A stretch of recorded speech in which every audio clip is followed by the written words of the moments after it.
शहीदों की बात कर रहे हैं आरएसएस। मतलब इनकी हैसियत देखिए, इनकी हिम्मत देखिए। तुम मुझे अपना एक वाकया बता दो जब तुमने वंदे मातरम गाते हुए अंग्रेजों के खिलाफ तुमने कोई धरना लगाया हो, कोई मोर्चा लगाया हो, तुमने किसी स्कूल में गाया हो अंग्रेजों के खिलाफ, अंग्रेजों भारत छोड़ो। मुझे एक बार बता दो। मैं अपनी अपनी जो मैं कुछ रिसर्चर हूं, मैं सब हूं, मैं खामोश होकर बैठ जाऊंगा, मैं कुछ नहीं करूंगा। जो गाना अंग्रेजों के खिलाफ गाया जाता था, जिसको मुसलमान, हिंदू, सिख सब मिलकर गाते थे, फांसी पर चढ़ाए जाते थे, गोलियां खाते थे, उनके घर जला दिए जाते थे, तुमने अंग्रेजों की दलाली में इस गाने को कभी नहीं गाया। आज तुम वंदे मातरम के सबसे बड़े झंडा बरदार बन रहे हो। शर्म नहीं आती है? ये जनगण मन को दफन करने की बात कर रहा है बंदा, आरएसएस का बंदा। इस पर तो इन पर मुकदमे चलने चाहिए थे 49 के अंदर भी। ये तो कोई कह ही नहीं रहा है जनगण मन के बाद अगर वंदे मातरम नहीं गाएंगे तो अब क्या कह रहे हैं? इसका मतलब है कि अब आप हमको वंदे मातरम नहीं गाने देना चाहते। अरे तुमने तो कभी गाया नहीं, तुमको तो हम गाने भी नहीं देंगे। और वो ये कह रहे हैं कि ये कब्र जो है ये असल में जनगण मन की भी कब्र होगी। असल में मोदी ना इतिहास जानते हैं ना आज को जानते हैं, और उनके जो डुप्लीकेट हैं हमारे होम मिनिस्टर हैं उनको भी कुछ नहीं जानते। मैं इसलिए कह रहा हूं, बंकिम ने क्या किया, इसमें मुसलमानों को अलग कर दिया और इसको हिंदू बनाम मुसलमान कर दिया। अरबिंदो घोष ने इसका ट्रांसलेशन किया अंग्रेजी में और कहा कि ये बंगाल का नेशनल एंथम है। अच्छा, आप जानते हैं ना कि ये सारे बंगाली जो थे ये नेपाल को राष्ट्र मानते थे, और ये हिंदू राष्ट्रवाद जो है बंगाल से ही शुरू हुआ। यानी सीधा सीधा इसका इंडिया से कोई ताल्लुक ही नहीं है। आज जो कांग्रेस को गाली बक रहे हैं इस्लाम के तुष्टीकरण, उन्होंने उठाया इस सवाल को और कहा कि हम पार्टीशन नहीं होने देंगे। बहुत लोग मारे गए। ये उस पार्टीशन के खिलाफ आंदोलन का नारा बन गया वंदे मातरम। उसके बाद ये गाना हमारा पूरा फैल गया। मैं ये सारे अंग्रेजी गजेटियर्स इंग्लैंड सबसे जानकर उसके बाद बात कर रहा हूं आपसे। ये बदकिस्मती से कांग्रेसी इसको जानते तो ये 2 दिन से जो बक रहा है प्रधानमंत्री और हमारा होम मिनिस्टर जो बोल रहे हैं, उनको कम से कम कुछ जवाब दे पाते। आज़ादी हुई, हमारी आज़ादी हुई। आरएसएस वाले क्या मांग कर रहे हैं? नेहरू और उसके जो करीबी दोस्त हैं वो समझते ही नहीं है कि वंदे मातरम के हमारी ज़बान पर आने पर क्या मतलब होता है, हमारे होठों पर आने का क्या मतलब होता है। कौन बता रहे हैं? ये जिन्होंने कभी वंदे मातरम गाया नहीं। पीछे के दरवाजे से राजेंद्र प्रसाद जी एक आदेश निकालते हैं, एक राष्ट्रगीत होगा, वो वंदे मातरम होगा और राष्ट्रगान ही होगा। दुनिया में कहीं पर भी ऐसा नहीं है। राजेंद्र प्रसाद क्योंकि काफ़ी हिंदुत्ववादी स्टैंड लेते थे, बहुत सारी बार उन्होंने कई चीज़ें पीछे से घुसाई। वो साहब क्या बोलते हैं, शत्रु कहाँ है? कोई नहीं है। अंग्रेज एक मित्र शक्ति है और वास्तव में किसी में भी अंग्रेजों से युद्ध विजयी होने की शक्ति नहीं है। ये नॉवल खत्म होता है कि अंग्रेजों को लाना, हिंदू राष्ट्र का बनाना है, और इस नॉवल को बोलते हैं कि ये जो है ये हिंदू राष्ट्रवाद का है। और यही मैं कह रहा हूं, हिंदू राष्ट्रवाद अंग्रेजों की दलाली का राष्ट्रवाद है।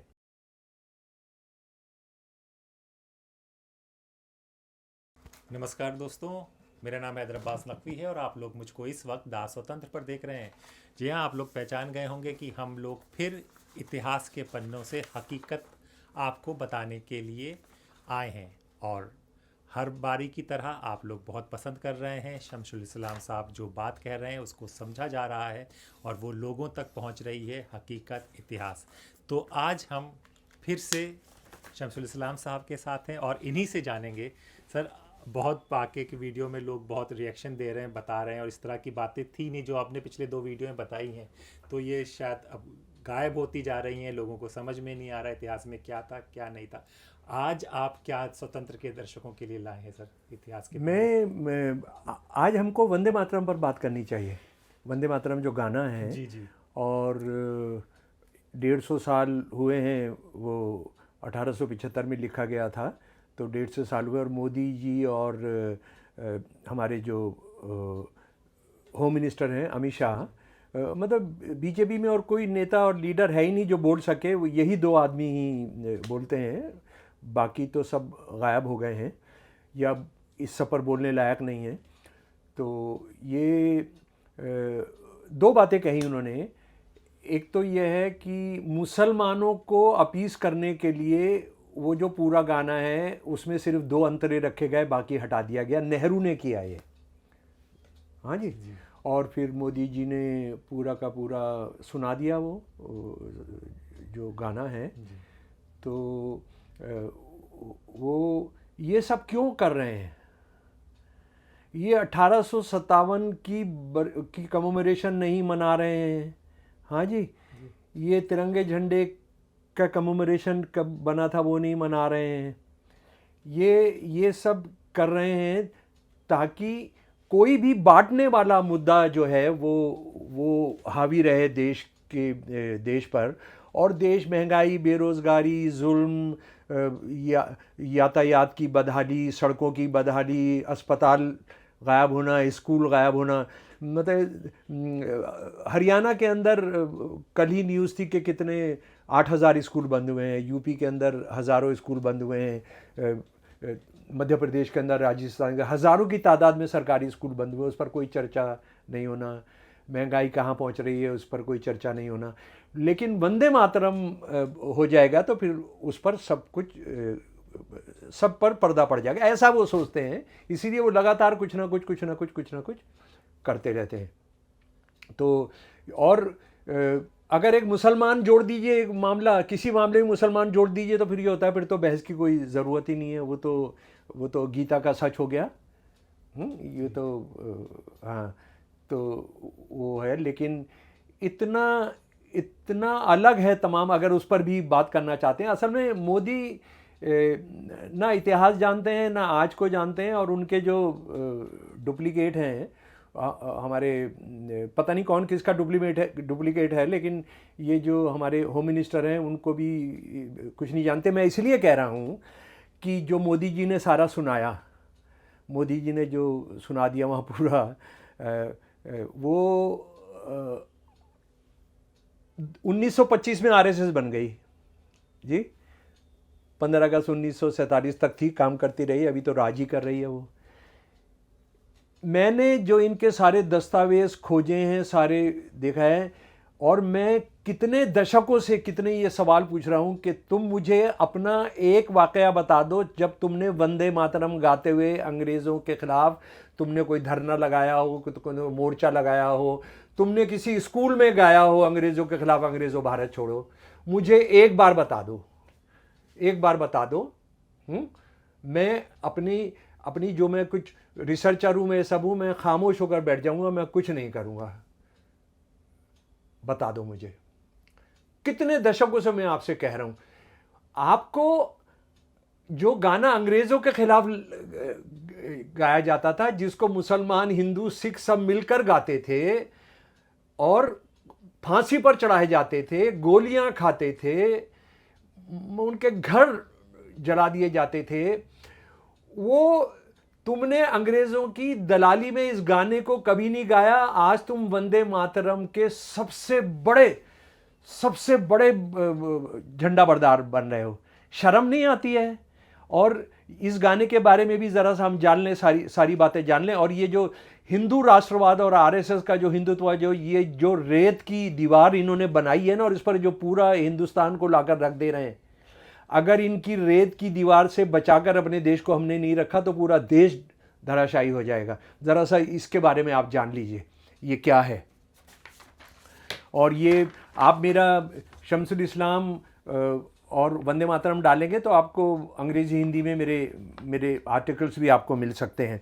देखिए, वंदे मातरम असल में क्या है कि ये बंकिम चंद्र चटर्जी जो थे, इसको आपको जानना चाहिए कि बंकिम चंद्र चटर्जी पहले ऐसे आदमी थे जिनको अंग्रेज़ों ने 1857 के बाद सीधा एक बड़े पद पर बिठाया था। और ये वो आदमी थे जो 2 सब्जेक्ट के अंदर फेल हो गए थे कलकत्ता यूनिवर्सिटी के अंदर, और कलकत्ता यूनिवर्सिटी ने इनको ग्रेस मार्क देकर इनका बीए पूरा कराया था। ये सारी उनकी जीवनी और इस सब के अंदर लिखा हुआ है जी।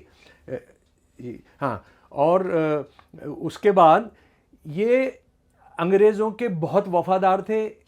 इनको रिटायरमेंट पर कितने अवार्ड मिले हैं क्योंकि हम बंकिम चंद्र चटर्जी पे बात नहीं कर रहे हैं, उनके काम के ज़रिए ही पता लग जाएगा कि उन्होंने क्या किया। और ये बहुत बड़ा विद्वान था, संस्कृत, बंगाली, अंग्रेज़ी और ये सब का, और लिखने का तो इनका जवाब, जो ये भाषा इस्तेमाल करते हैं वो तो बहुत ही ज़बरदस्त, बहुत ही मन को मोह करने वाली है।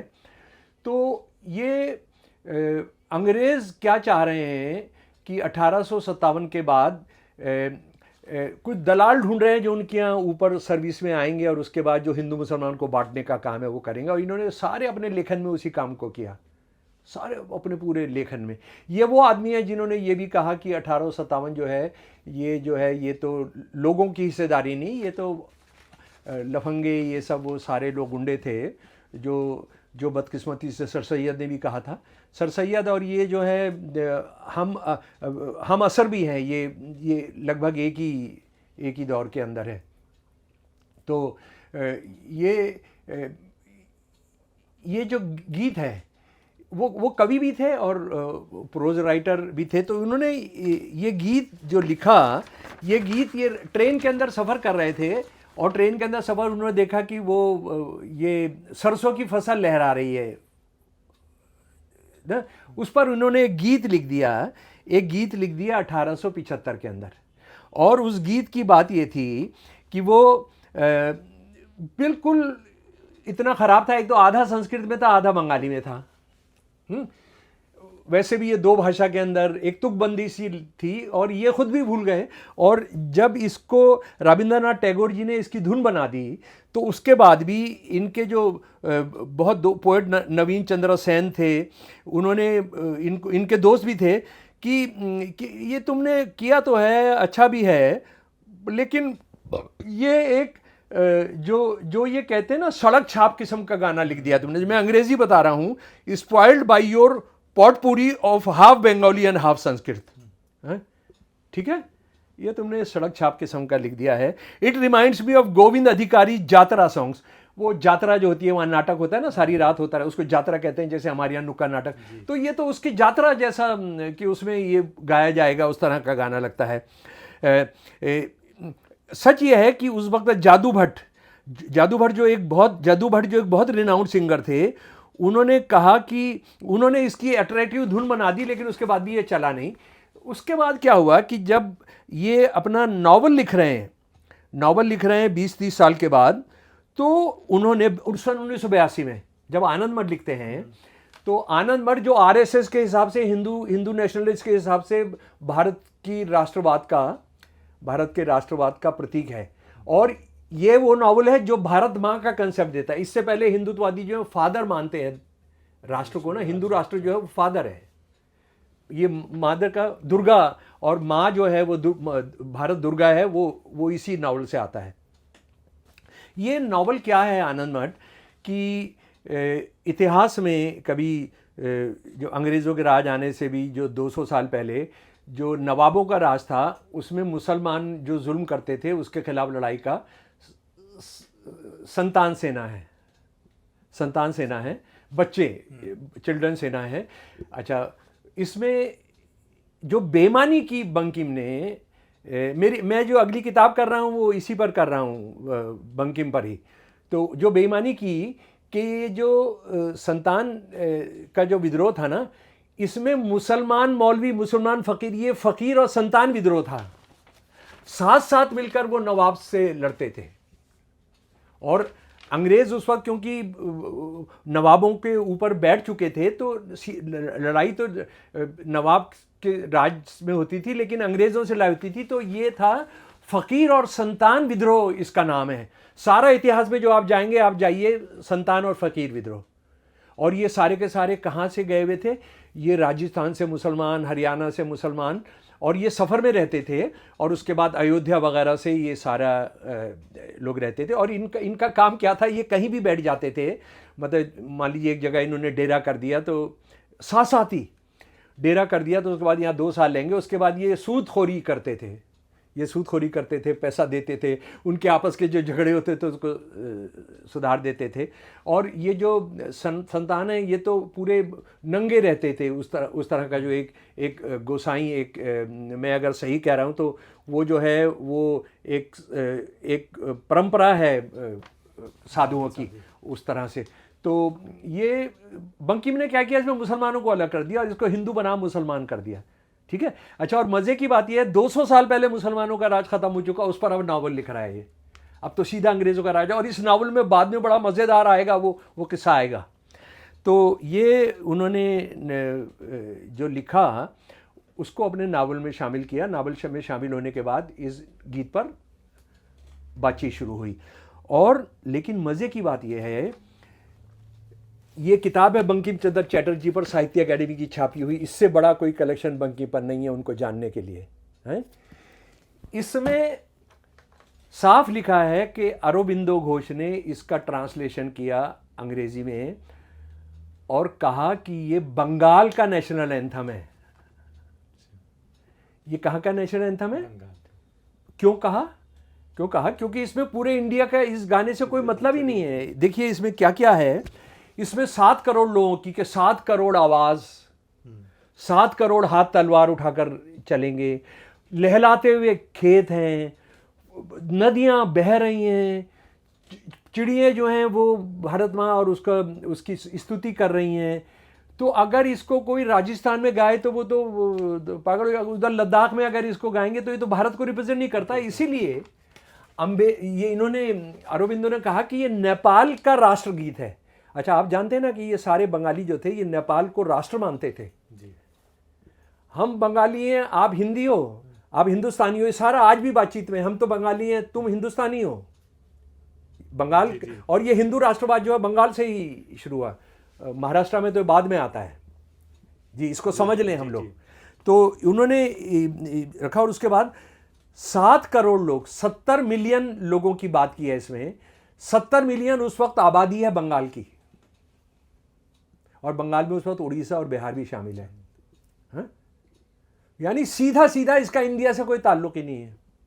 लेकिन हुआ क्या कि उसी बीच में बंगाल का पार्टीशन हो गया 1905 में ये सब, और उस पार्टीशन के खिलाफ वो हिंदू मुसलमान को बांटने की एक कोशिश थी। तो उसमें कांग्रेस ने बड़ा बढ़ चढ़ कर हिस्सा लिया। हालांकि वो कम्युनल भी बन गया, हिंदू वर्सेस मुसलमान बन गया। मुसलमान सारे मज़ारे थे, सारे के सारे भूमिहीन किसान थे, सारे जोतदार हिंदू थे। तो मुसलमानों को थोड़ा संतुष्ट करने के लिए अंग्रेज़ों ने ये किया कि उसको पार्टीशन कराया, और पार्टीशन ऐसे किया कि जो जिसमें मुसलमानों को थोड़ा सा फ़ायदा हो जाए। तो लेकिन वो हिंदू मुसलमान, कांग्रेस ने उस लड़ाई को उठाया। हैदर साहब आज जो कांग्रेस को गाली बक रहे हैं इस्लाम के तुष्टीकरण, उन्होंने उठाया इस सवाल को और कहा कि हम पार्टीशन नहीं होने देंगे। बहुत लोग मारे गए। ये उस पार्टीशन के खिलाफ आंदोलन का नारा बन गया, वंदे मातरम। गीत कोई नहीं जानता है। और क्या है, भारत माँ तुझे सलाम। आरएसएस वाले इसको आज भी मैं पढ़ रहा हूँ, जो इनका भगवत है, कहाँ कल परसों कोई भाषण किया है, बेंगलोर में पहुँचा है वो 2-3 दिन के लिए, भारत माँ हम तुझे पूजते हैं। तो इसका उस तरह से पूजने की बात नहीं। वंदे मातरम, माँ तुझे सलाम, मादरे वतन तुझे सलाम।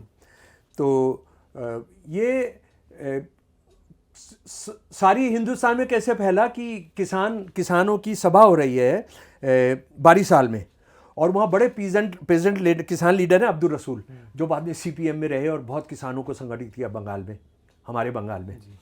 तो ये मंच पर ये गाना गा रहे थे, वंदे मातरम में नारा लगा थे, इनकी बहुत पिटाई की गई, ये लगभग मार दिए गए। उसके बाद ये गाना हमारा पूरा फैल गया। और बंगाल में फिर ये हुआ कि जो जुलूस निकलता था हिंदू मुसलमान टुगेदर, वंदे मातरम नारा लगता था और अल्लाह अकबर लगता था। हिंदू भी नारा लगाते थे अल्लाह अकबर, और हिंदू मुसलमान मिलकर नारा लगाते थे वंदे मातरम। अंग्रेज़ों ने इसको बैन कर दिया। मैं ये सारे अंग्रेज़ी गजेटियर्स इंग्लैंड सबसे जानकर उसके बाद बात कर रहा हूँ आपसे। ये बदकिस्मती से कांग्रेसी इसको जानते तो ये 2 दिन से जो बक रहा है प्रधानमंत्री और हमारा होम मिनिस्टर जो बोल रहे हैं, उनको कम से कम कुछ जवाब दे पाते। तो ये अंग्रेज़ों ने बैन कर दिया इसको। लेकिन मज़े की बात यह है, उसी दौरान के अंदर जंग शुरू हो गई, फर्स्ट वर्ल्ड वॉर शुरू हो गई। सारी सेना तो 80% सेना तो भारत से भर्ती की गई है, हिंदू मुसलमान सिख। तो वहाँ पर जब जर्मनी के मोर्चों पर और टर्की के मोर्चों पर जब हमला करना है, तो ये तो फौजियों को इनको जोश दिलाने के लिए हाइशा की जगह वो वंदे मातरम कहते थे। अंग्रेज़ों ने इजाज़त दे दी कि तुम वंदे मातरम कहो। आप ज़रा देखिए भाई, उनको प्रेरित करने के लिए जो हमारे यहाँ कहते हैं हाइशा, दौड़ लगा के हाइशा, तो हमारे जो सिपाही थे, हिंदुस्तानी सिपाही जो इंग्लैंड की सेवा करने के लिए गए हुए थे और लाखों मारे गए, उसमें शहीद हुए। तो वो जो थे वंदे मातरम गाने का इनको कर दिया। इसी बीच में मुस्लिम लोग खड़ी हो रही है, और जो हिंदू जो कुछ लोग हैं, जो हिंदू महासभा वगैरह के लोग हैं, वो इस गाने की बात कर रहे हैं और उसमें फिर आपस में सवाल उठ रहे हैं। अच्छा, ये जो बोलते हैं कि सिर्फ मुसलमानों की वजह से, बुद्ध सवाल उठा रहे हैं, आर्य समाजी सवाल उठा रहे हैं, जैन समाज उठा रहे हैं, सिख सवाल उठा रहे हैं कि ये मूर्ति पूजा जो है ये भारत की पूरी उसकी रिप्रेजेंट नहीं करती है। इसको मत करिए। दुर्गा की पूजा और ये स्तुति और ये सब जो है वो नहीं है। माँ तुझे सलाम वो ठीक है, 2 शुरू के अंतरे भी ठीक है, लेकिन बाद में फिर जो आप दुर्गा से उसको जोड़ते हैं वो ठीक नहीं है। तो कांग्रेस, क्योंकि जनता किसको रिप्रेजेंट करती थी, उन्होंने कमेटी बना दी, और इस कमेटी में कौन कौन था? मुझे दुख होता है इस आदमी को, ये हमारा प्रधानमंत्री जो है नेहरू को वो फिर ले आया कि नेहरू ने निकलवा दिया, ये कर दिया।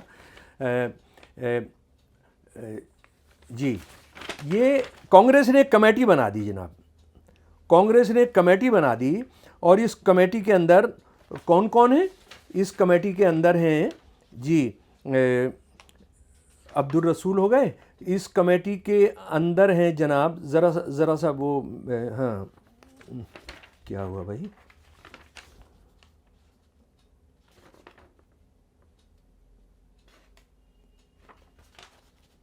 2 3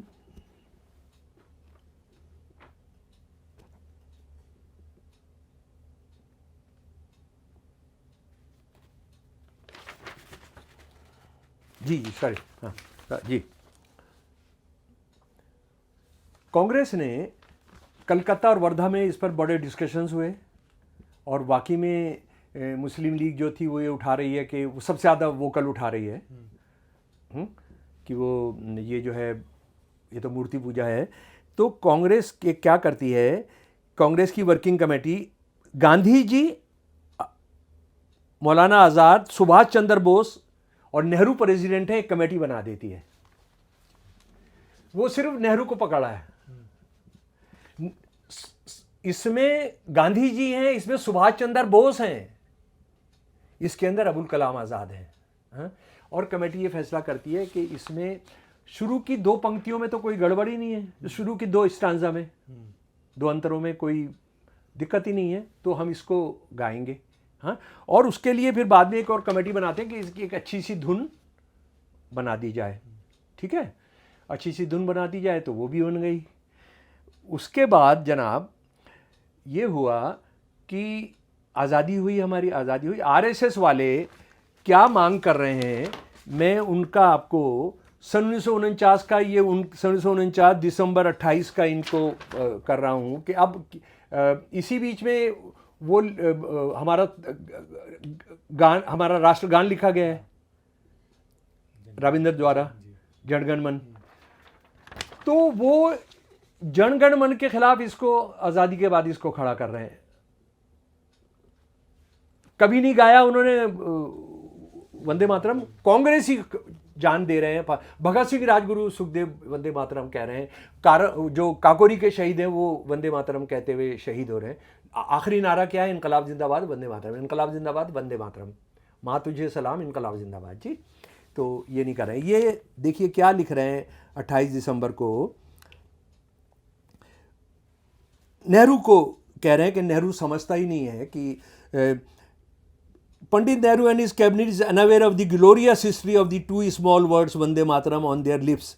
The mission of their lives, as also of thousands of other patriotic lives in this motherland of ours, has been summed up in these 2 enchanting words. वो कह रहा है गांधी, नेहरू समझता ही नहीं है, नेहरू और उसके जो करीबी दोस्त हैं वो समझते ही नहीं है कि वंदे मातरम के हमारी ज़बान पर आने पर क्या मतलब होता है, हमारे होठों पर आने का क्या मतलब होता है। कौन बता रहे हैं? ये जिन्होंने कभी वंदे मातरम गाया नहीं। ठीक है जी। उसके बाद the place of Vande Mataram as our national anthem was not decided by committee and subcommittee and even governments. It is a national anthem and it's in its own right, in the right of the spontaneous martyrdom of our now forgotten patriots. क्या बोला है कि जनगणमन आ चुका है ना कि वो अच्छा, कांग्रेस ने क्या किया था, बड़ा डेमोक्रेटिक तरीका अपनाया था, इसको सब जगह भेज दिया, आप चूज कर लो। जनगणमन को आपने राष्ट्रगान बनाना है, आपने वंदे मातरम को बनाना है, तो सारी जगह से आ गया, बंगाल को छोड़ के, शायद बंगाल या कहीं को छोड़ के आ गया कि हम जनगणमन चाहते हैं, क्योंकि जनगणमन रिप्रेजेंट्स पूरे उसको, और उसकी धुन भी गाई जा सकती है ना, और उसमें ये चक्कर भी नहीं है आधा बंगाली आधा ये सब भी नहीं है। तो कह रहे हैं कि ये तो जानते ही नहीं है ये कि वंदे मातरम क्या है, और शहीदों के उस पर, और शहीदों की बात कर रहे हैं आरएसएस। मतलब इनकी हैसियत देखिए, इनकी हिम्मत देखिए, जिन्होंने दलाली की, जिन्होंने अंग्रेजों की दलाली की, जिन्होंने मुस्लिम लीग के साथ सरकारें चलाई, जिन्होंने अंग्रेज सेना में सुभाष चंद्र बोस जी के खिलाफ भर्ती कराई, वो शहीदों की बात कर रहे हैं। ये वही शहीदों की बात कर रहे हैं जब गोलवलकर ने कहा कि शहीद जो हुए, इसका मतलब है उनके मकसद में कोई त्रुटि थी, उनकी लड़ाई में कोई त्रुटि थी। ये वो कह रहा है बंदा, क्योंकि अभी वो है, अभी जो है 49 के अंदर वही है प्रमुख जो है। अच्छा, उसके बाद सुनिए लेकिन लास्ट का, Jana Gana Mana is confirmed in place of Vande Mataram, it will mean that we have no longer a right to say Vande Mataram। अच्छा, ये तो कोई कह ही नहीं रहा है जनगणमन के बाद अगर वंदे मातरम नहीं गाएंगे, तो अब क्या कह रहे हैं, इसका मतलब है कि अब आप हमको वंदे मातरम नहीं गाने देना चाहते। अरे तुमने तो कभी गाया नहीं, तुमको तो हम गाने भी नहीं देंगे, क्योंकि तुम भारत माँ को बदहाल करने के लिए तुम वंदे मातरम गाने हो, तुम वंदे मातरम तुमको गाने नहीं दिया जाएगा। आई वर्शिप दी मदर, अच्छा आप देखिए, आई वर्शिप दी मदर, वंदे मातरम। हाँ, it will also mean that Vande Mataram is buried alive with the word Jana Gana Mana on the tomb stone. आप बताइए किस तरह से एक दूसरे के खिलाफ खड़ा कर रहे हैं। इसका मतलब है कि आप वंदे मातरम को दफन कर देंगे और कब्र पर जो पत्थर लगाएंगे वो जनगणमन होगा। बताइए आप, इनकी हिम्मत देखिए, इनकी भाषा देखिए। और आखिर में, फॉर द टोम will be also be of Janaganamana of the will of the people. और वो ये कह रहे हैं कि ये कब्र जो है ये असल में जनगणमन की भी कब्र होगी। ये जनगणमन को दफन करने की बात कर रहा है बंदा, आरएसएस का बंदा, कि वंदे मातरम को अगर तुम नहीं करोगे तो जनगणमन भी दफन हो जाएगा। अगर इसका अंग्रेजी का कोई और मतलब कोई मुझे बता दे, इस पर तो इन पर मुकदमे चलने चाहिए थे 49 के अंदर भी। अच्छा देखिए बाद में क्या होता है, हमारी कॉन्स्टिट्यूंट असेंबली पास कर देती है जनगणमन। पीछे के दरवाजे से राजेंद्र प्रसाद जी एक आदेश निकालते हैं, एक राष्ट्रगीत होगा, वो वंदे मातरम होगा, और राष्ट्रगान ही होगा। दुनिया में कहीं पर भी ऐसा नहीं है, दुनिया में कहीं पर भी ऐसा नहीं है। और राजेंद्र प्रसाद क्योंकि काफ़ी हिंदुत्ववादी स्टैंड लेते थे बहुत सारी बार, उन्होंने कई चीज़ें पीछे से घुसाई, बहुत सारी चीज़ें पीछे से घुसाई, तो वो ये हो गया। अच्छा, अब ज़रा सा कांग्रेस ने एक बड़ी गलती, कांग्रेस ने क्या किया कि जब 2 अंतरे किए ना, तो उन्होंने कहा कि ये तो वैसे भी आनंद मठ का नावल है, और आनंद मठ तो राष्ट्रवाद का है। और कांग्रेस की नालायकी, मतलब मैं कहता हूँ कि ये जो कमेटी थी, आज़ाद थे, नेहरू थे, ये सब थे, पता नहीं क्या चक्कर था, उन्होंने आनंद मठ पढ़ा था नहीं पढ़ा था। ये जो आनंद मठ को लेकर जो आरएसएस हमला आवर होनी शुरू हुई, उसका एक शर्मनाक जो पहलू है वो ये है, या उसका जो बैकग्राउंड है, कि इसको शुरू कराया अर्जुन सिंह जी ने, जब वो एचआरडी मिनिस्टर थे, जिसे अब हम एजुकेशन मिनिस्टर कहते हैं। ये बहुत सेकुलरवादी थे, लेकिन देखिए इन्होंने क्या किया। आज़ादी के बाद इन्होंने एक आग लगा दी इसको लेकर।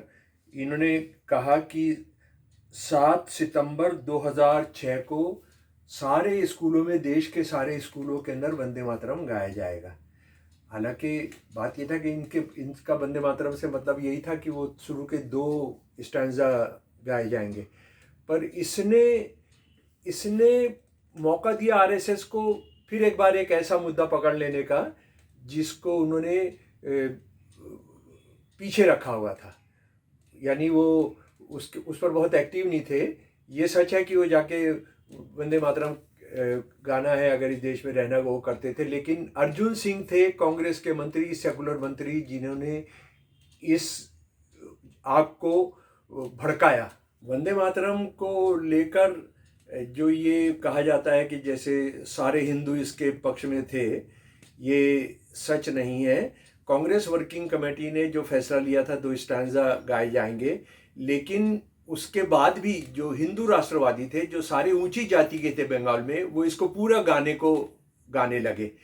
इस पर बहुत दुखी होकर रविंद्रनाथ टैगोर ने, जिनको जिम्मेदारी दी गई थी कांग्रेस वर्किंग कमेटी की तरफ से कि वो इसको कैसे कैसे इसकी धुन बनाई जाए, नई कैसे इसको पॉपुलर किया जाए, उसकी जिम्मेदारी दी थी। उन्होंने सुभाष चंद्र बोस जी को सन 1937 में जो खत लिखा वो सुन लीजिए। पहले 2 छंद मातृभूमि की सुंदरता के अप्रतिम आह्वान के साथ शुरू हुए। बाद के छंदों में मातृभूमि की तुलना हिंदू देवी दुर्गा से की गई, इसलिए कांग्रेस ने केवल पहले 2 छंदों को ही राष्ट्रीय गीत के रूप में अपनाने का निर्णय लिया। वंदे मातरम का मूल देवी दुर्गा का भजन है, ये इतना स्पष्ट है कि इस पर कोई बहस नहीं हो सकती। बेशक बंकिम चंद्र अंततः दुर्गा को बंगाल के साथ अविभाज्य रूप से एकाकार देखते हैं, लेकिन किसी भी मुसलमान से ये उम्मीद करना कि वो दुर्गा, ये 10 हाथों वाली दुर्गा की पूजा करेंगे, ये बहुत नाजायज है। और उसके बाद टैगोर जो है ये कहते हैं कि दुर्गा पूजा के अंदर आपने इस गाने को, जो उस जमाने में जो दुर्गा पूजा हो रही थी, कि आपने इस गाने को पूरे गाने को स्तुति के तौर पर आप इस्तेमाल कर रहे हैं दुर्गा की, तो ये आप अच्छा नहीं कर रहे हैं। और उससे आप ये मुसलमानों से उम्मीद करते हैं कि वो इसको गाएंगे, तो सच्ची बात यह है कि ये आत्मघाती होगा और ये हिंदुओं का जो अनुचित होगा और ये आत्मघाती होगा। और ये क्या होगा, यानी उसको हम दूसरे शब्दों में कह सकते हैं कि उनके कट्टरवाद होगा हिंदुओं का, ये टैगोर कह रहे हैं।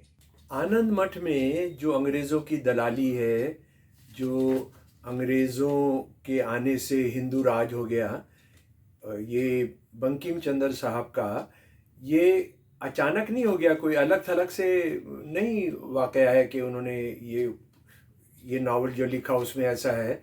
सच ये है कि ये जो इनकी शुरुआत ही सरकारी नौकरी में एक अंग्रेज़ों के एक दलाल के तौर पर हुई थी।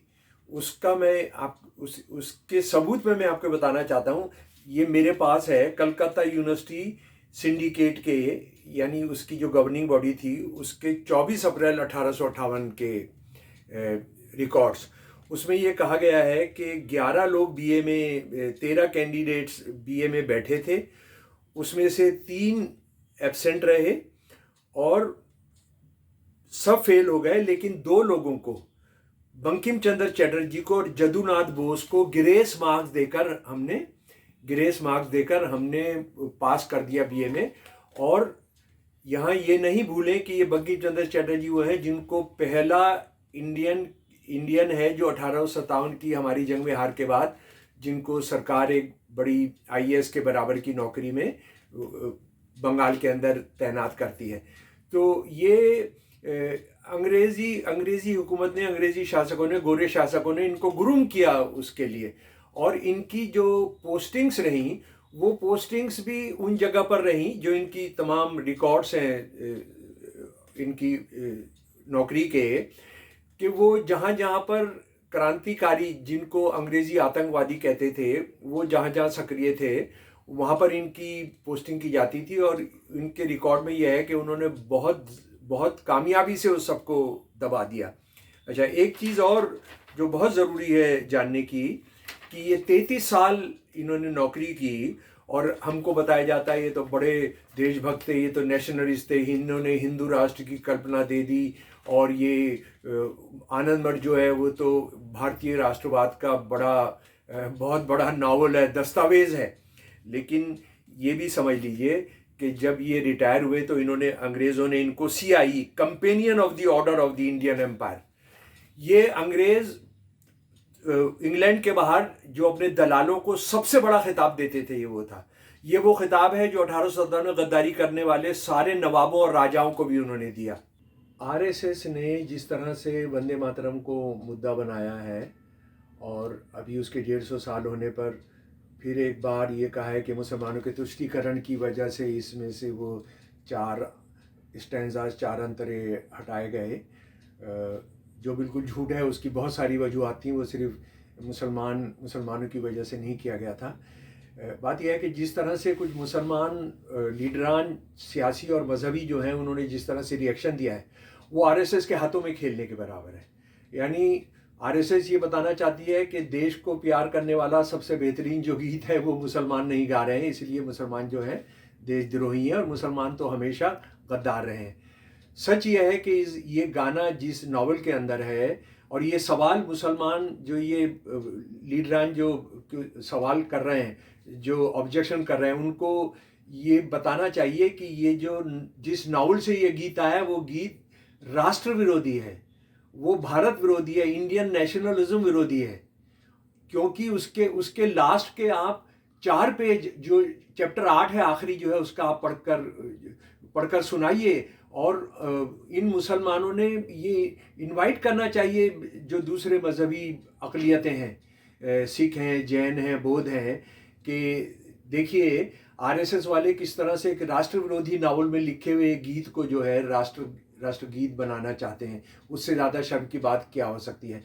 ये आरएसएस को नंगा करने का, उनको देश के सामने ही बताने का कि वो किस तरह से आनंद मठ को पूछते हैं, जो ये कह रहा है कि अंग्रेज़ों का राज होना जो है वही सनातन धर्म का राज है, इसलिए अब अंग्रेज़ों से लड़ने की कोई ज़रूरत नहीं। ये देश को बताएं हम लोग मिलकर।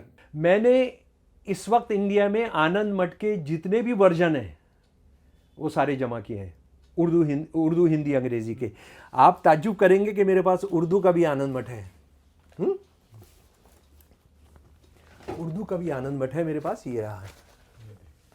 मैं ऐसे ही फजूल की बात नहीं करता हूँ। आनंद मठ है मेरे पास उर्दू का है। मेरे पास हिंदी के 10 वर्जन हैं आनंद मठ के जी। और मेरे पास वो सबसे बड़ा, सबसे इम्पोर्टेंट आनंद मठ है जो लोगों को नहीं पता है। वो है सन 1906 में सबसे पहला जो अनुवाद किया गया था दी एबे ऑफ से। ये अंग्रेजी का पहला अनुवाद है जो नरेश चंद्र गुप्ता ने किया था। ये अगर आपने नहीं पढ़ा तो आज आप हिंदुत्व को समझ सकते हैं। और बदकिस्मती से जो अपने आप को बड़े आरएसएस से लड़ने वाले कहते हैं, वो उनको जाहिलों ने, उन्होंने किसी ने नहीं देखा है। इससे मैं कुछ बातें बताता हूँ। ये नावल क्या है। ये नावल मैंने आपको बताया, राज ख़त्म हो चुका है, लेकिन मुसलमानों के ख़िलाफ़ हो रहा है। ठीक है जी। और आनंद मठ के सीन हैं, मैं बता चुका हूं कि जो हिंदुत्ववादी जो शिविर होते हैं, ट्रेनिंग शिविर होते हैं, उसमें वो होते हैं। उसमें ये कम से कम जो 10 से ज़्यादा इस तरह की उदाहरण मैं आपको सुना रहा हूं। गांव के लोग मुसलमानों को देखते ही उन्हें मारने के लिए दौड़ पड़े। रात में कुछ लोग समूहों में संगठित हुए और मुसलमानों की बस्तियों में जाकर उनके घरों में आग लगा दी और उनकी सारी संपत्ति लूट ली। बहुत से मुसलमान मारे गए, बहुतों ने दाढ़ी मुड़वा ली, शरीर पर मिट्टी मल ली और हरि नाम जपने लगे। पूछने पर उन्होंने कहा हम हिंदू हैं। आप समझ लीजिए कैसे मुसलमानों को पकड़ करके तुम ये बोलो, जय श्री राम बोलो। देखिए आप, यहां से आ रहा है, वो यहां से आ रहा है। भयभीत मुसलमान समूह बनाकर कस्बे की ओर दौड़े। मुसलमान बोले, अल्लाह अल्लाह, क्या इतने दिनों में कुरान शरीफ पूरी तरह से झूठा साबित हो गया। यानी कुरान को भी आप देखिए किस तरह से कर रहे हैं कि मुसलमान कहने लगे कि वो झूठा साबित हो गया। हम 5 बार नमाज पढ़ते हैं लेकिन चंदन लगाए हिंदुओं को ख़त्म नहीं कर सकते। सारी सृष्टि झूठी है। यानी मुसलमान जो है, फोर्स कर दिया हमने कि वो इस्लाम को छोड़ दो, कुरान को कह दो कि ये नाकाम हो गया। ठीक है, अच्छा चलो भाई ठीक है, ये बात तो हो गई। लेकिन कांग्रेसी कैसे इसको भूल सकते थे। इसके लास्ट के 2 पेज पढ़ ले बस, जिसको ये हिंदू राष्ट्रवाद का कहते हैं ना। ये चैप्टर 8 है लास्ट का। इसके ये असल में ये बड़ा टाइप है, तो ये 4 पेज पढ़ ले। ये है, मैं उसका हिंदी आपको बढ़कर बताऊंगा संक्षिप्त में। अगर ये राष्ट्रवाद है तो हमने इस राष्ट्रवाद के मुखालिफ हो जाना चाहिए। क्या हुआ कि मुसलमानों को हरा दिया। बज जो हेडक्वार्टर था अंग्रेज़ों का, तो वहाँ पर अंग्रेज़ अब हो गए और मुसलमान सब हार गए, मुसलमान भगा दिए गए और अंग्रेज़ों का बाकायदा राज हो गया। तो जो सत्यानंद जो है, जो इनके संतान के जो लीडर हैं, वो कहते हैं कि आके खुशी मना रहे हैं मंदिर में बैठकर ये सब। अच्छा, ये भी बता रहे हैं कि जो मंदिर, ये सारे मंदिर संतान सेना रहती थी, वो सारे पहले बौद्ध मंदिर थे। ये भी इसी से पता लगता है, इसी किताब से पता लगता है, जो मैं कब से कह रहा हूँ कि सारे बड़े बड़े मंदिर जो हैं ये बौद्ध मंदिर हैं और जैन मंदिर हैं। तो ये यानी मुसलमानों ने गिराए हैं, तो ये क्या क्या वो इतनी छोटी सी बात नहीं है। तो सत्यानंद जो है वो आके बैठे और थोड़ा सा टेंशन में ये है कि अभी तो मुसलमानों को मारा है, उनके साथ हमने जो किया है वो तो ऐसे 10 से ज़्यादा इस तरह के हैं, मस्जिदों को आग लगाई, ये किया, दाढ़ी में आग लगाई। तो सोच रहेगा इनसे, ईसाइयों से कैसे लड़ेंगे, अंग्रेज़ों से कैसे लड़ेंगे, उसकी तैयारी करें क्या। तो ऊपर से एक अवतरित होते हैं डॉक्टर साहब अवतरित होते हैं और उनसे कहते हैं क्यों परेशान हो सत्यानंद, कि जी ये तो मुसलमानों का राज तो हमने, मलेच्छों का राज तो ख़त्म कर दिया, लेकिन हम जो है ईसाइयों से अब लड़ना है। वो कहते हैं क्यों, अंग्रेज़ों का राज लाना ही तो हमारा काम था, आपका उद्देश्य पूरा हो गया, आपने अपनी माँ का भला किया है और अंग्रेजी शासन स्थापित किया है। लड़ाई झगड़ा छोड़िए, लोगों को कृषि कार्य में लगाइए और देश फसलों से लहलाए और फलेगा फूलेगा। सत्यानंद अभी भी आश्वस्त नहीं थे और उनकी आंखों में आग की लपटें चमक रही थी। उन्होंने प्रतिज्ञा की, मैं दुश्मनों अंग्रेज़ों के खून से धरती को भिगो दूंगा और उसे उपजाऊ बनाऊंगा। वो साहब क्या बोलते हैं, शत्रु कहाँ है, कोई नहीं है, अंग्रेज़ एक मित्र शक्ति है और वास्तव में किसी में भी अंग्रेज़ों से युद्ध विजयी होने की शक्ति नहीं है। ये नॉवल ख़त्म होता है कि अंग्रेज़ों को लाना, हिंदू राष्ट्र का बनाना है। और इस नॉवल को बोलते हैं कि ये जो है ये हिंदू राष्ट्रवाद का है। और यही मैं कह रहा हूं, हिंदू राष्ट्रवाद अंग्रेज़ों की दलाली का राष्ट्रवाद है। इस किताब के लास्ट पन्ने में कह रहा हूं कितने सालों से कि इसको कॉलेज यूनिवर्सिटी में पढ़वाइए कि अंग्रेज़ों का राज लाने से हिंदू राज हो गया, इसको पढ़वाइए। और बदकिस्मती से बहुत सारे कम्युनिस्ट थे, उन लोगों ने इसका एक सैनिटाइज वर्जन कर दिया। वसंतु कुमार, जिसमें से मुसलमान विरोधी सारी चीज निकाल दी।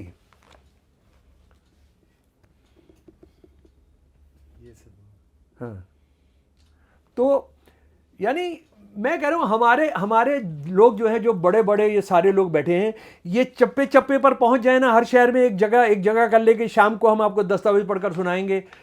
मैं भी आ जाऊंगा ये पढ़ने के लिए, ये सुनाने के लिए। आनंद मठ एंटी मुसलमान छोड़िए, चलो तुम मुसलमान के साथ जो किया जो कर रहे हो ठीक है, तुम किसके लिए कर रहे हो, अंग्रेजों को राज कराने के लिए कर रहे हो ना तुम। बंकिम कह रहा है ये, सुन लीजिए मेरे साथी, हमने मुसलमानों को हटाया अंग्रेजों का राज लाने के लिए। और उसकी इतनी लंबी व्याख्या है कि हम जो 34 करोड़ लोग, हमारी बेवकूफ़ी है कि जो हमारा ये मलेच्छपन है कि जो हम 34 करोड़ भगवानों को पूछते हैं। इससे कोई दुनिया नहीं बदलने वाली। अंग्रेज़ों से सीखना चाहिए, अंग्रेज़ों से विज्ञान सीखो, अंग्रेज़ों से मॉडर्निटी को दूसरा शब्द इस्तेमाल करते हैं। ये जो कहते हैं ना मॉडर्निटी, हम जो है वेस्ट मॉडर्निटी के खिलाफ हैं। उनके दादाजी, उनके बाप जो हैं वो कह रहे हैं कि वो अंग्रेज़ों से सीखना। लंबा वक्तव्य है, पढ़िएगा मेरे प्यारे दोस्तों और बताइएगा अपने कमेंट्स में आपने पढ़ा नहीं पढ़ा। नहीं तो मैं हैदर भाई से कहूँगा, हैदर जी से कहूँगा कि वो इसको डालेंगे, इसके पेजों को डालेंगे।